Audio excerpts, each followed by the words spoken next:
aí, pessoal, tudo bem? Vamos voltar aqui com uma série que eu sei que o pessoal gostava muito, o pessoal sempre pede para eu voltar a fazer vídeos e acabava nunca fazendo, até por falta de tempo. Mas vamos aqui. E também por excesso de assuntos na pauta, assuntos quentes, esse aqui é um pouco mais frio, né? Então dá para fazer com mais calma, escolher o momento melhor para colocar. Que é a série do Brasil nas Copas do Mundo. Relembrando, cada vídeo ali eu fico contando como foi o ciclo de Copa do Mundo até a disputa da Copa do Mundo efetivamente do Brasil. Fiz da Copa de 70 e fiz das Copas de 82 até 2014. Então agora vamos fechar essa sequência ali com 2018, a única que eu não fiz. Em 2018, muitos de vocês vão se lembrar, é uma Copa muito mais recente, então não tem tanto segredo assim, né? Mas vamos ali relembrar um pouco, até porque eu já acho que também algumas pessoas já acabaram esquecendo algumas coisas ali, e eu já vejo nas redes sociais algumas lembranças, memórias mais nubladas do que aconteceu neste período. Tá? Para quem quiser ver todos os vídeos, vou deixar aqui embaixo a playlist Brasil nas Copas, né? Então toda a playlist, todos separadinhos ali numa playlist. Vou deixar aqui também do lado o vídeo em que eu falo sobre a Copa de 2010, tá? Do Brasil, especificamente da Copa de 2010, porque tem a ver por causa do Dunga na seleção, e também aqui, em algum canto aqui, da Copa de 2014, porque no final das contas o ciclo de 2018 vem logo depois do ciclo de 2014, né? Então lembrar ali, claro, a memória do 7-1. E claro, o ciclo da Copa de 2018 começa com o final da Copa de 2014 e aqueles resultados trágicos do Brasil, a derrota por 7-1 para a Alemanha e depois a derrota por 3-0 para a Holanda na disputa de terceiro lugar, que muita gente esqueceu que existia esse jogo, mas existiu, né? O Brasil chega ali, uma sensação horrorosa, e havia um certo entendimento ali da opinião pública e da imprensa de que a Copa de 2014 expôs o quanto o Brasil estava defasado na questão de técnicos, que era preciso técnicos com ideias mais novas, os técnicos brasileiros precisavam se atualizar mais.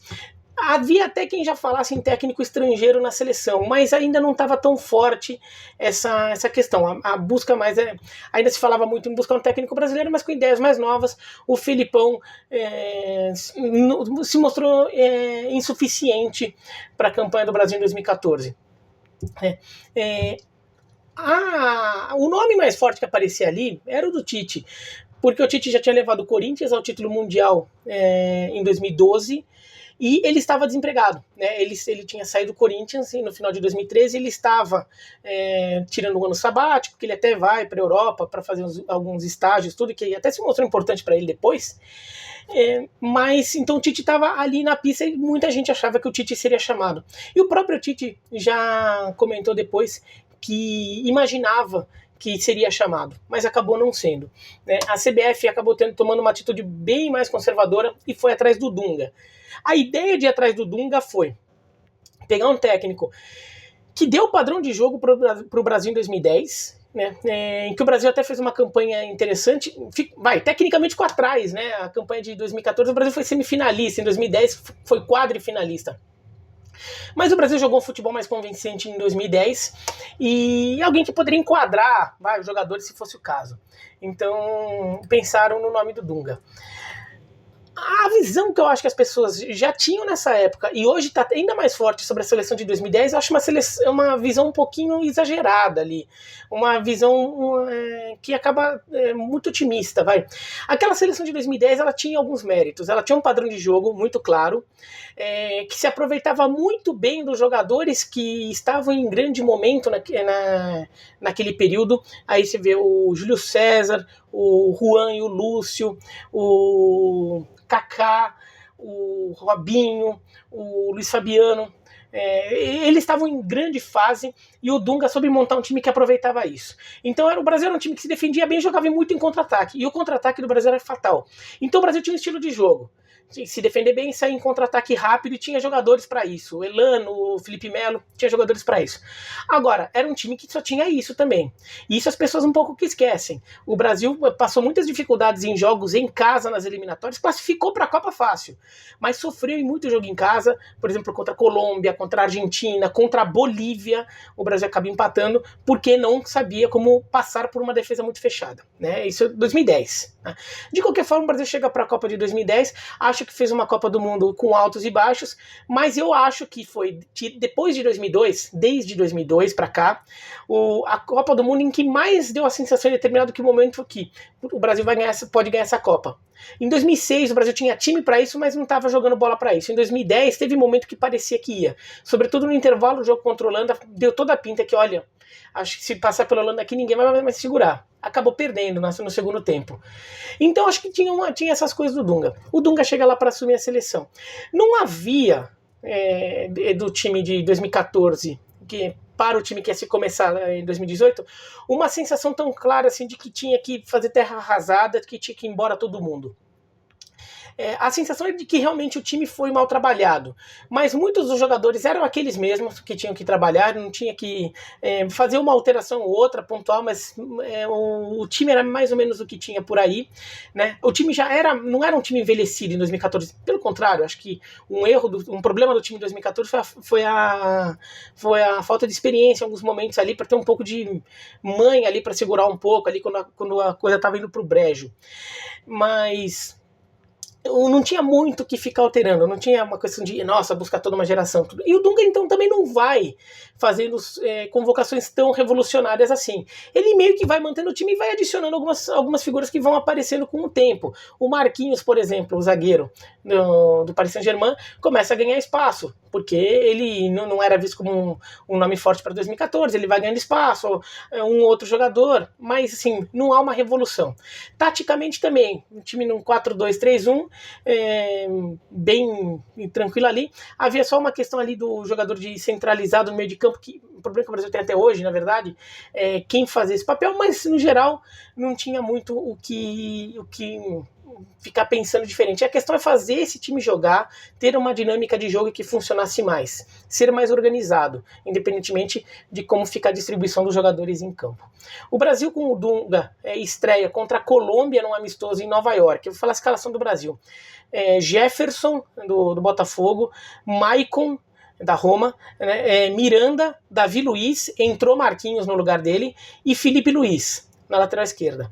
Daí Luiz Gustavo, entrou Fernandinho no lugar dele, Ramires, então no Chelsea, entrou o Elias no lugar dele, Oscar, entrou o Felipe Coutinho no lugar dele, William, do Chelsea, entrou Everton Ribeiro no lugar dele, a estreia do Everton Ribeiro pela seleção, e Diego Tardelli, entrou, e Neymar. E daí no ataque o Diego Tardelli, entrou o Robinho no lugar dele. Tá? Essa foi a escalação do Dunga. O Brasil ganhou de 1-0 da Colômbia, né, com um gol do Neymar. Foi um jogo muito duro, muito difícil. Pegar a Colômbia era sempre muito complicado. Desde a Copa de 2014 virou um jogo muito complicado para o Brasil, porque é um time forte, criou uma rivalidade entre os jogadores, teve a lesão do Neymar, a entrada do Zúñiga. O jogo entre Brasil e Colômbia em 2014, independentemente da lesão do Neymar na entrada do Zúñiga, foi um jogo muito violento, né? Então isso acabou ficando, né? As partidas seguintes, o Brasil vai conseguindo bons resultados em amistosos. O Brasil não joga um bom futebol, mas os resultados vêm. O Brasil empata com o Equador, o Brasil ganha do Equador, ganha da Argentina, ganha do Japão por 4-0, ganha da Turquia por 4-0, ganha da Áustria por 2-1, ganha da França por 3-1 em Saint-Denis, ganha do Chile por 1-0 e do México por 2-0 e de Honduras por 1-0. 100% de aproveitamento nesses amistosos, o que fez a torcida até ficar um pouco otimista com esse retorno do Dunga. O jogo mais marcante foi a vitória contra a França. O Brasil vira o jogo, a França sai na frente, o Brasil vira o jogo, tendo uma boa atuação. A França jogou com Mandanda, Sagna, Varane, Sakho e Evra. Sissoko entrou com o Dogbia, Schneiderlin e Matuidi, entrou o Giroud no lugar dele, Valbuena, Payet, Benzema e Griezmann, entrou o Fekir no lugar dele. Seleção forte da França, do Deschamps, né? Também se preparando, começando o ciclo dela para a Copa do Mundo, o ciclo que para a França se mostrou vitorioso, né? A França acaba ficando com o título. Uma atuação bastante convincente do Brasil, né? Mas fora isso, o Brasil ganhou os outros jogos sem mostrar um grande futebol. Um futebol um pouco burocrático, sendo suficiente para conseguir as vitórias, mas não era um resultado que deixava a torcida completamente confiante. O time estava dependendo muito de lampejos do Neymar, Mas aí a gente esperava que, bom, quando chegar a primeira competição, esse time vai ficar junto um tempo, a gente vai ter noção do que esperar dele. E daí veio a Copa América de 2015. E daí, assim, agora o Dunga vai treinar esse time, vai conseguir dar uma cara melhor pro time e a coisa pode dar alguns passos para frente. Pelo contrário, ali começou a dar passo para trás, né? O Brasil vence o Peru por 2-1 na estreia, em Santiago. Depois perde da Colômbia por 1-0, um jogo bastante conturbado ali, de novo, um jogo Brasil-Colômbia conturbado. E no final da partida, o Neymar é expulso, né? Ele fica irritado. O jogo já tinha acabado. Ele fica irritado e ele dá um chutão na bola em cima de um jogador colombiano, assim. Já que o jogo é acabado mesmo, o jogo já tinha realmente acabado. Ele dá um chutão e acerta um jogador colombiano que já estava deixando o gramado. Ele acaba expulso e pega uma suspensão de alguns jogos. E nisso também vem problema da CBF, porque a CBF estava com crise de comando, estava meio sem... O Del Nero ainda era o presidente da CBF, mas ele não podia deixar o Brasil porque ele estava com ordem de prisão. Então o Brasil viaja para o Chile, para a Copa América, e não tinha nenhum dirigente do Brasil acompanhando a delegação, né? Tinha um chefe de delegação ali, que era o João Dória, inclusive, mas assim, não tinha alguém da cartolagem ali, né? Então até quando tem o julgamento, tudo, o Brasil fica meio desatendido, o Neymar pega um gancho maior que acaba até desfocando o Brasil lá para frente, não só naquela Copa América. Mas o Brasil venceu a Venezuela por 2-1, um jogo até mais difícil do que se imaginava. O Brasil passou algum susto no final, o Brasil chega a abrir 2-0, toma um gol e passa algum sustinho ali, mas classifica. Daí nas quartas de final enfrenta o Paraguai. De novo o Paraguai, né, que já tinha sido o algoz do Brasil na Copa América com o Mano Menezes, e acaba sendo de novo o algoz com o Dunga, né, empate por 1-1 no tempo normal, e o Paraguai ganha nos pênaltis do Brasil de novo, como tinha sido na Argentina na edição anterior com o Mano Menezes de técnico. Então já a pressão sobre o Dunga começa a crescer, porque quando se imaginava que o Brasil fosse jogar mais, o Brasil começou a jogar menos, e aí era questão de ver se de repente nas eliminatórias a coisa acontecia. E não aconteceu, né? O Brasil estreia nas eliminatórias em outubro de 2015, perdendo para o Chile por 2-0 em Santiago. Um jogo que o Chile foi muito superior ao Brasil, né? O Chile empolgadão ali com o título da Copa América, o primeiro título da Copa América da história, né? O Chile ganha aquela Copa América em casa. O Jefferson acaba não indo bem no lance de um dos gols do Brasil e acaba sendo sacado. Né, o Jefferson meio que vira um pouco o bode expiatório daquilo, e o próprio Jefferson depois se mostrou muito insatisfeito com a forma como ele foi tratado, né, porque o Brasil não jogou bem como um todo, né. No jogo seguinte contra a Venezuela já era o Alisson no gol, a estreia do Alisson no gol do Brasil, e o Brasil vence a Venezuela por 3-1 em Fortaleza.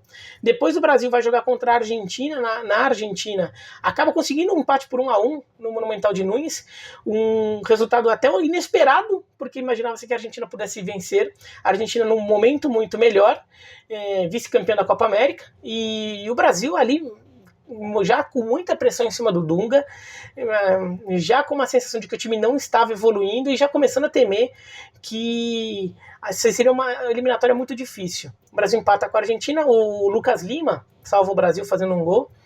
Depois o Brasil enfrentou o Peru, vence por 3-0. No momento em que o Peru estava fraco, o Peru e a Venezuela eram vistos como, entre os times que tecnicamente brigam pela vaga na América do Sul, daí considerando que a Bolívia é o pior e não briga, Peru e Venezuela eram vistos como os dois piores. O Peru no segundo turno até reage bem e consegue classificar para a Copa, mas naquele momento ainda era um time muito em formação, tanto que o Brasil vence com facilidade por 3-0. Nesse período todo, o Neymar voltou só no jogo contra a Argentina, né? O Neymar ficou fora dos dois primeiros jogos, ainda com a suspensão. E nesse período, quem acaba se destacando como principal jogador do Brasil é o William, que salva a seleção algumas vezes em jogadas individuais ali, consegue abrir algum espaço. Mas o time não tinha padrão. O time não tinha jogadas treinadas, não tinha uma movimentação minimamente articulada. Era muito na inspiração de alguns jogadores. O Neymar, principalmente, mas quando não tinha o Neymar, o William fazia mais esse papel. E bom, como o Brasil tem um time forte no papel, acabava conseguindo os resultados. Mas depois enfrentou o Uruguai na Arena Pernambuco, empatou por 2-2, depois de abrir 2-0. Abriu 2-0 muito bem no começo do jogo ali, parecia que agora a coisa andou, o Brasil está jogando bem. Morreu ali, o Uruguai empatou, e até deu susto no Brasil, dando a imagem de que poderia até ter virado o jogo. Mas o Brasil se safou. E depois empatou com o Paraguai. No Paraguai, num jogo que o Paraguai dominou o jogo inteiro, fez 2-0, mas no finalzinho o Brasil conseguiu 2 gols com Ricardo Oliveira e Daniel Alves e se salvou ali, evitou a derrota. Mesmo assim, eram 6 rodadas das eliminatórias, o Brasil tinha 2 vitórias, 3 empates e 1 derrota. E o Brasil estava na 6ª posição das eliminatórias, fora do grupo de seleções que vão para a Copa e fora até da posição de repescagem. Então, a sensação de que realmente o Brasil poderia ficar fora da Copa estava ficando muito grande e a pressão sobre o Dunga era muito grande. O time não jogava. O time era dominado com muita facilidade pelos adversários e quando o time tinha que tomar iniciativa, não sabia muito o que fazer com a bola.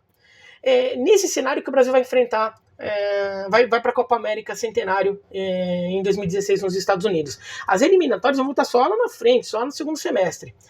O Brasil estreia contra o Equador, empate em 0-0, um jogo que ele deveria ter perdido por 1-0, porque teve um gol legítimo do Equador que foi anulado, que não foi dado, porque acho que foi o Noboa, o jogador do Equador. O jogador do Equador que vai na linha de fundo, cruza, é uma bola rasante, assim, né? Ele vai bem no limite ali da linha de fundo, cruza rasante ali, bem fechado o cruzamento, o Alisson vai tentar pegar, ele se enrosca com a bola e bota pra dentro.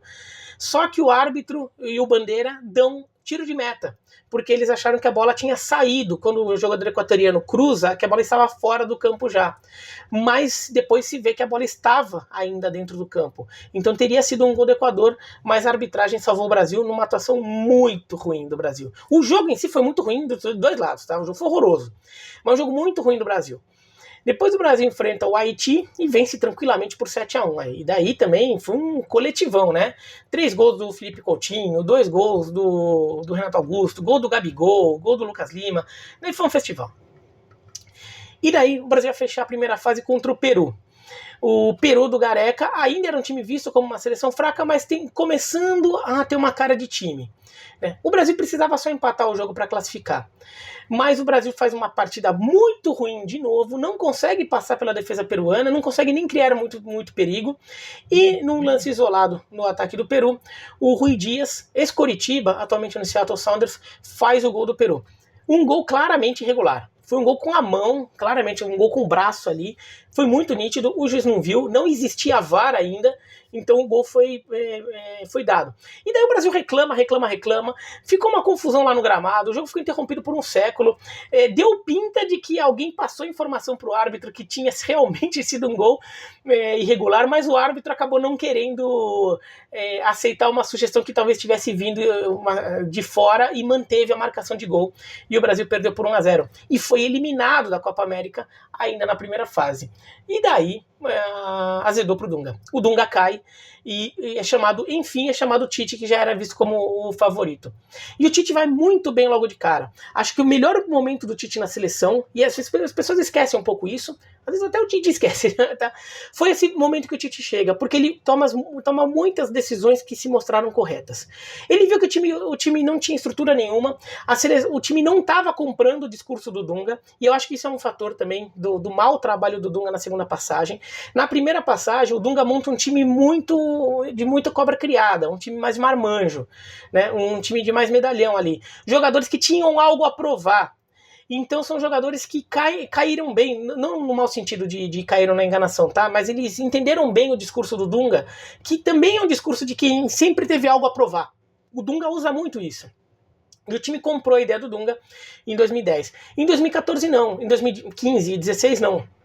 Era um time mais novo e que já tinha um outro histórico ali. Era um time ainda em surgimento e os jogadores não compraram a ideia do Dunga. O que o Tite faz? O Tite primeiro organiza o time. Ele monta um time de acordo com uma estrutura que ele conhecia muito bem, que é uma estrutura que realmente vinha do Corinthians.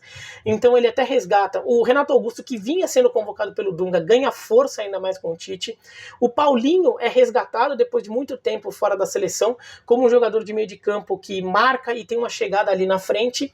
E ele também acaba criando algumas novidades ali, começa a dar espaço espaço para alguns jogadores como o Gabriel Jesus. Né? E tenta organizar o time vendendo o discurso de que os jogadores iriam jogar em posições parecidas com as que eles jogam nos seus clubes europeus.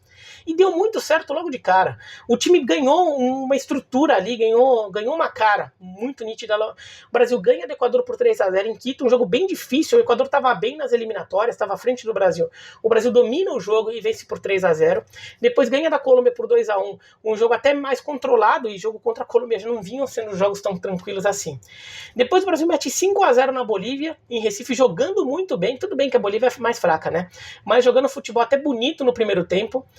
Faz 2-0 na Venezuela, um jogo debaixo de muita chuva, não foi um jogo que deu para jogar tão fácil assim. E mete 3-0 na Argentina, jogando com muita tranquilidade. 2-0 no Peru, em Lima. E termina ali com essa série com 4-1 em cima do Uruguai e 3-0 em cima do Paraguai. Nesses jogos o Brasil jogou um futebol muito bom, consistente, competitivo e até vistoso em alguns momentos, ganhando jogos com muita consistência, com muita vantagem, e a torcida gostou muito. Você vê que nos jogos no Brasil, a torcida ficava cantando o nome do Tite, acreditando a ele essa recuperação imediata aí do futebol brasileiro, tudo. Felipe Coutinho estava jogando bem, Paulinho realmente voltou muito bem, o Neymar estava num grande momento, o Marcelo também estava num grande momento. Então o time se encaixou. E o Gabriel Jesus era o artilheiro do time na era Tite. Então o time se encaixou muito bem. Eu acho que esse foi o melhor momento do Tite, que ele tomou algumas decisões que se mostraram muito corretas e teve uma visão bem clara do que o time precisava. Mas a partir daí eu acho que ele começa a errar. E a gente vai ver isso estourar na Copa. O Brasil vence o Paraguai e com essa vitória o Brasil garantiu a classificação para a Copa do Mundo. Foi a primeira seleção a garantir a classificação para a Copa de 2018, tirando a Rússia, que era o país sede. Então naquele momento o Tite até fala isso na coletiva, quando vem a confirmação de que o Brasil estava na Copa, porque ainda dependia do término de um jogo que começou um pouco mais tarde, de um outro jogo. O Brasil até fala que agora, o Tite até fala que o Brasil vai ter chance de testar um pouco, experimentar um pouco. E ele não faz isso. Isso foi um erro muito grande dele. Ele podia aproveitar que ele ainda tinha várias rodadas de eliminatórias para acontecer, alguns amistosos também, para rodar o time, para testar novas formações, testar novos jogadores, para aumentar o repertório não só de jogadas, de formações táticas, mas também até o repertório ali, a quantidade de jogadores disponíveis ali que poderiam de alguma forma ser úteis. Ele não faz isso. Ele decide solidificar ainda mais um time que já estava muito bem. Para final de eliminatórias, é certo, o time ganha os jogos ali, empata um ou outro ali, mas consegue a classificação. Empata com a Colômbia, empata com a Bolívia em La Paz e pronto. A questão é, o quanto isso não pode custar, não custaria em longo prazo. E eu acho que custou, porque o Brasil esse jogo do Brasil que estava muito bom começa a ficar repetitivo. E ainda que fosse um time competitivo, já não era um time com tanta variação de jogo quando precisasse. A gente vê isso primeiro num amistoso contra a Inglaterra, em Londres, 0-0, que a Inglaterra joga com quase que um time B e fica toda na retranca e acaba segurando o resultado. O Brasil não consegue nem criar muito perigo e já deu uma sensação, pegou um time europeu que tem uma estrutura de jogo um pouco diferente, o Brasil já não soube o que fazer. O Brasil pega a Alemanha, depois um amistoso, ganha da Alemanha em Berlim, mas um jogo que o Brasil jogou como se fosse Copa do Mundo, tinha que ganhar da Alemanha, porque a Alemanha era vista como uma das favoritas da Copa, e se o Brasil enfrentasse a Alemanha de novo na Copa, tinha que tirar a imagem do 7-1, então ganhar esse amistoso era importante para mudar um pouco essa imagem mais recente de um duelo Brasil-Alemanha. O Tite só faz uma substituição nesse jogo, jogou para valer o jogo e ganhou por 1-0, e daí o Brasil vai para a Copa do Mundo. Ali você também começava a ver algum outro problema. O Tite não só não variou o esquema de jogo, como também acabou não variando tantos nomes ali, né? E daí, quando chegar na Copa do Mundo, o Tite foi adotando muito uma postura de clube. A postura de clube do técnico de clube, que é, quando o jogador que está na reserva começa a pedir passagem, começa a jogar melhor que o titular, ele ganha a posição com naturalidade. O titular vai ter algum jogo que ele vai ser poupado, que ele vai estar contundido, que ele está suspenso, o reserva vai jogar bem e vai ganhar a posição. Só que um clube joga 50, 60, 70 jogos por ano. Seleção não. Seleção você tem que fazer essa alteração muito rapidamente. Não tem como ficar esperando ganhar a posição. O Tite ficou muito nessa, esperando as posições serem ganhas naturalmente. E quando é seleção, você vai disputar um torneio de 7 jogos, você já tem que botar sua mão mais firme ali na mudança. Ele não faz muito isso. E o Brasil vai ficando com um jogo meio repetitivo. Ganha da Croácia que foi vice-campeã da Copa depois, né? Ganha da Croácia num amistoso antes da Copa e da Áustria. Depois vai estrear contra a Suíça. Faz 1-0, um começo de jogo muito bom, mas no que a Suíça encaixa a marcação, o Berame fica em cima do Neymar, e o Berame fez muita falta naquele jogo, como normalmente o Berame faz muita falta de cometer muitas faltas, né? O Brasil ficou travado. Empata 1-1, o Brasil não consegue criar muitas oportunidades ali para vencer a Suíça. O empate até ficou justo, mas o Brasil começou a mostrar dificuldades. O Tite talvez já passou naquela coisa. Será que o Tite não fechou o time, né? Não fechou o grupo muito cedo? Mesmo erro do Parreira em 2006, mesmo erro do Filipão em 2014, né? E até um pouco do Dunga em 2010, fechou o grupo muito cedo, né? O do Filipão fez isso em 2002 e deu certo, mas talvez aquilo tenha sido exceção, mas o Tite acabou fechando o time muito cedo, né? Alguns jogadores até estavam contundidos e não estavam em situação ideal de jogo. O lateral Danilo, o Fred, volante, que hoje está no Manchester United, na época do Shakhtar, também não estavam em condição ideal de jogo e acabaram nem podendo participar também da Copa. O que, aliás, até deixou o grupo do Brasil mais reduzido. O Renato Augusto também tem alguns problemas físicos durante a Copa. Segundo jogo, Brasil-Costa Rica, de novo o Brasil com problemas, né? O Felipe Coutinho joga muito bem, Neymar joga muito bem, mas o William, por exemplo, está muito mal. O Paulinho, que veio muito bem toda essa passagem do Tite, começa a jogar mal na Copa também. E o Brasil começa a se ressentir disso. Vence a Costa Rica no sufoco, com 2 gols lá no finalzinho, e praticamente assegura a classificação. Daí era só empatar com a Sérvia. Agora a Sérvia tinha que ganhar o jogo. Então a Sérvia tenta jogar um pouco mais o jogo. E daí o Brasil joga muito bem. Porque a Sérvia acaba dando um pouco de espaço. Tem até um momento em que a Sérvia domina, mas em geral o Brasil dominou a partida, venceu por 2-0, fez uma partida muito convincente. E quem estava muito bem na Copa do Mundo era a dupla de zaga, Thiago Silva e Miranda fazendo os dois fazendo Copas do Mundo espetaculares ali, muito bem os dois na Copa do Mundo.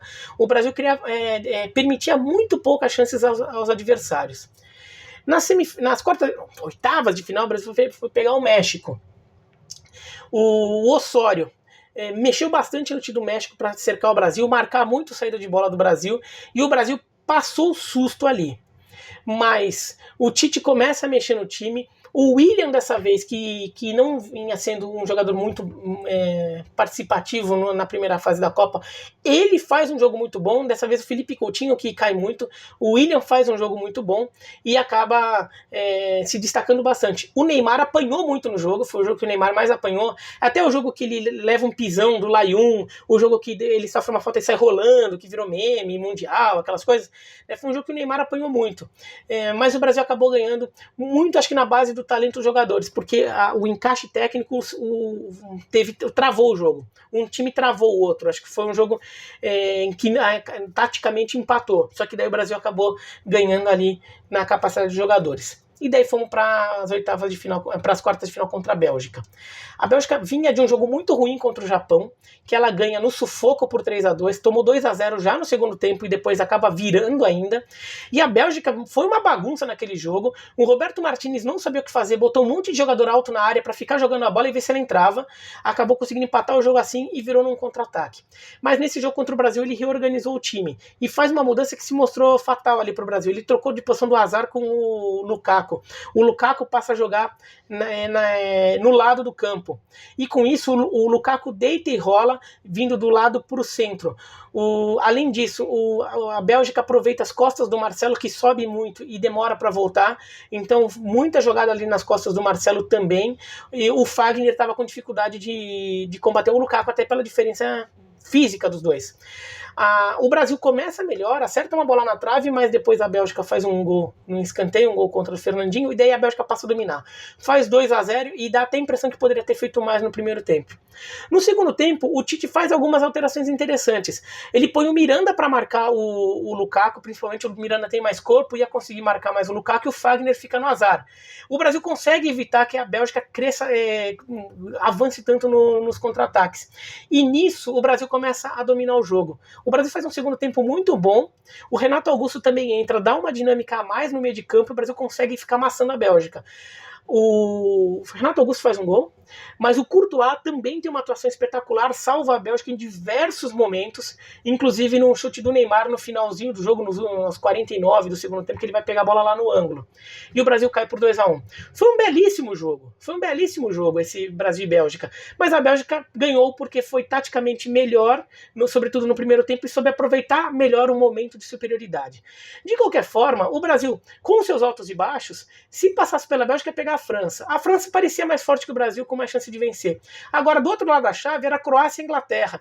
Brasil, Bélgica e França eram mais fortes que qualquer time do outro lado da chave, o lado que vieram Croácia e Inglaterra. Então o Brasil, apesar de todos esses problemas, eu acho que tinha um dos 3 melhores times da Copa do Mundo. Acabou dando azar de pegar um que estava à frente nas quartas de final e por isso não chegou. Mas a avaliação foi positiva, tanto que o Tite acaba sendo mantido. Mas ele cometeu erros que não podem ser ignorados. E que eu acho que para o ciclo de 2022, que vai virar um outro vídeo um dia, ele não corrigiu completamente esses erros, tá? Mas ele disse que entendeu, ele deu entrevistas mostrando que tinha entendido, mas tem que melhorar um pouco a prática disso, porque foi um ciclo até promissor, mas que faltou alguma coisa no final ali, e muito ali de coisas pequenas de mexer na reta final da preparação para a Copa do Mundo, tá? Mas é isso, então, gostou do vídeo aí? Não gostou? Se inscreve no canal, clica no sininho para receber notificação, escreve aqui embaixo o que vocês acham.